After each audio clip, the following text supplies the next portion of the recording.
കൂട്ടുകാരുണ്ടെന്ന് പറഞ്ഞുകൊണ്ട് ഒരു കാര്യമില്ല, കോണ്ടാക്ട്സ് ഉണ്ടെന്ന് പറഞ്ഞുകൊണ്ട് ഒരു കാര്യമില്ല, പണിയെടുക്കാണ്ട് ഒന്നും നടക്കില്ല. അങ്ങനെ ഇവിടുന്ന് ഞാൻ ഈ പറഞ്ഞ പോലെ ട്രൈ ചെയ്ത് അവസാനം പറഞ്ഞു ശരി ബാക്കിൻ്റെ നിൽക്കാം. അങ്ങനെയാണ് ജേക്കബിന്റെ പ്രൊഡക്ഷനിലേക്ക് വരുന്നത്. അപ്പോൾ പക്ഷേ ഇതിനോടുള്ള ഡ്രീമോ കാര്യങ്ങളോ വിടാൻ താല്പര്യമില്ലായിരുന്നു. അങ്ങനെ വന്നിട്ടാണ് ഹെലൻ എന്ന സബ്ജക്റ്റ് എഴുതി അഭിനയിക്കാനുള്ളതിൽ വന്നപ്പോൾ അവൻ കറക്റ്റായിട്ട് പ്രൊഡക്ഷനിലും അതിനകത്ത് വന്നു വീണു. അതാ കഥ കേട്ടപ്പോൾ അങ്ങനെ he started believing okay fine ഇവനെ കൊണ്ട് ഈ പരിപാടി ചെയ്യാം, ഇവർ ചെയ്തോളും എന്നുള്ള സാധനം. അങ്ങനെ വന്നപ്പോൾ കരൺ എന്ന സബ്ജക്റ്റ് ഈ പറഞ്ഞ് കേട്ട് അവന് ഇഷ്ടപ്പെട്ടിട്ട് വന്നതാണ്.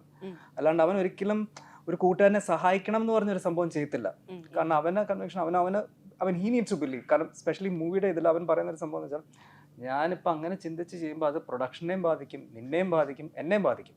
അങ്ങനെ ചെയ്തൊരു കാര്യമല്ല. ഇതിനകത്ത് നമുക്ക് ഒരു കോൺഷ്യസ് ഫീലിംഗ് വേണം. ഓക്കെ ഫൈൻ ഇറ്റ്സ് ഓക്കെ ഇത് അപ്പം അവൻ തന്നെ പറയാറുണ്ട് എനിക്ക് ഐ സ്റ്റാർട്ട് ബിലീവിങ് ഓക്കെ ഇത് നിനക്ക് എന്നെ കൊണ്ട് ചെയ്യാൻ പറ്റും, ഈ സ്ക്രിപ്റ്റും സ്ട്രോങ് ആണ്.